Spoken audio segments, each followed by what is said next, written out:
Welcome to the ANEW Body Insight Podcast, empowering and inspiring your journey to optimal health. Hosted by Dr. Supatra Tovar, clinical psychologist, registered dietitian, fitness expert, and author of Deprogram Diet Culture. Rethink your relationship with food, heal your mind, and live a diet-free life. And Chantal Donnelly, physical therapist and author of Settled, How to Find Calm in a Stress-Inducing World. Here at City Club Los Angeles, we follow our guests' journey to optimal health, providing you with the keys to unlock your own wellness path. Tune in and evolve with us. Welcome back to the ANEW Body Insight Podcast. We are back for the second half of our interview with Vernon Webb and Shaune Arnold from Mind Mastery Accelerator. Vernon and Shaune gave us some really amazing insight into Silva Mind Control and NLP, and we just got started on their Mind Mastery Accelerator program. I'm going to dig in and ask a few more questions about this program. We can't wait to learn more. Thanks for coming back, you two. Absolutely. Thank you. So, in the last half, we were talking about the program, and you gave us an overview of the initiate portion of that. Can you tell us about the other? There's 4 steps, correct? There's initiate, apprentice, Journeyman, and Mind Master. Absolutely. What about the other levels? After the initiate, we were talking about the apprentice. The apprentice is 3 hours long. Mm-hmm. And what makes the apprentice so interesting is the fact that it goes into more advanced mental training. You start getting comfortable with being able to close your eyes. You have understanding the importance of spending time by yourself. Now let's talk about you as the entrepreneur. And with the entrepreneur, prime directive, got to make money. Mm-hmm. But what's been holding you back? Why is it so difficult? And somewhere along the line, you begin to accept as a belief that is true that making money is hard. Mm-hmm. And do you deserve to make money? Mm-hmm. And that in and of itself is a very difficult question, because people can say, well, that's what I want to do. But do you deserve it? Well, no, but that's what I want to do. Yeah. Or they've been taught money is the root of all evil, or rich people are, the devil. Yep. And that comes into play. It becomes a part of their belief system. Yes.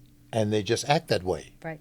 And once you realize that money is evil and you're not supposed to have it, then making money becomes more challenging. Yes. Because that's what you believe.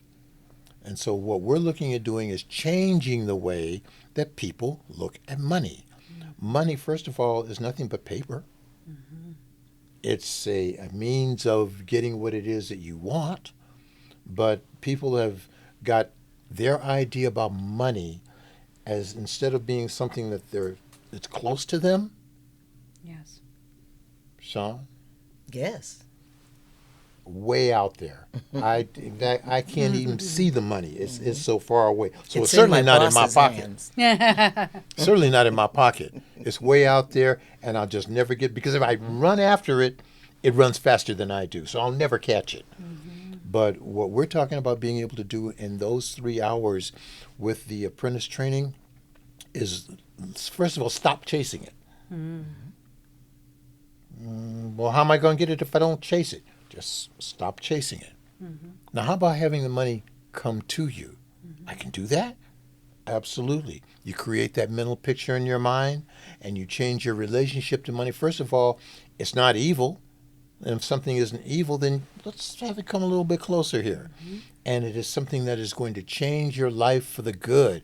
Come a little closer. Let me get a little more information about this. Mm-hmm. And your relationship with money changes. Right. And that, for those people who have businesses, it is just paramount that they learn to change their relationship to money.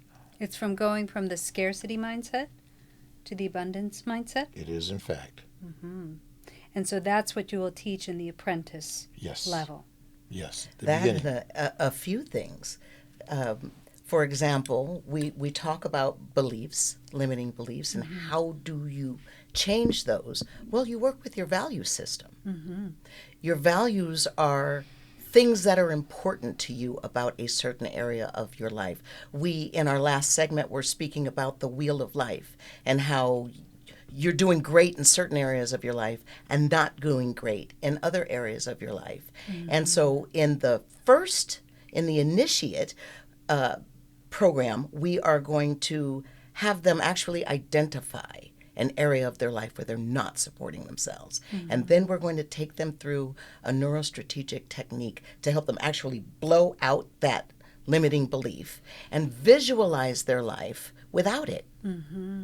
When we get to the apprentice level, it gets a little deeper because we start to work with your values. We will elicit the value structure of that area of your life that needs some more support. And when you elicit your value structure and you realize what your top 5 values are in that area of your life, you realize what's driving your behavior in that area of your life. And your value structure may not be supporting your goals. Right. I'll give you an example. When I first started my business as an attorney, starting my own firm, I had already been a lawyer for 20 years. I knew how to practice law, but I spent my career on the 45th floor. I never had to have a value conversation with a client to say to them, pick me over somebody else. I never had to ask for the money. I never had to tell them why I was the one to choose. I was on the 45th floor. They knew my value before they ever got to me. So when it came time for me to start my own law firm, I had the value structure of an employee. I was in so much emotional pain trying to learn how to run a business. And again, I had been a business consultant for 30 years. I had been a business attorney for 20 years. It wasn't the skill set that was the problem. It was the mindset that was the problem. It was the fact that in the area of career and money, and I elicited 50 nouns, which represent that which is important to me in the area of career and money. Money wasn't on the list. Prospecting wasn't on the list. So how am I going to call a prospect and ask for the money if I don't find money important? Why? Because I was a baby bird for 20 years. They were feeding me paychecks. I didn't spend the last one. They're giving me the next one. Right. That's not to brag. That's to say I didn't value money. And so when I got to a point in my life when I had to value money, it just wasn't there. Right. And so fortunately for me, I was studying NLP at the time. And I was doing master practitioner training. And my partner and I did the values work. We adjusted my value structure. We put, well, you don't ever change someone's number one value in any area of their life because you'll change their personality. They'll go home and divorce their spouse. They'll do something wild and crazy. It will change their personality. So you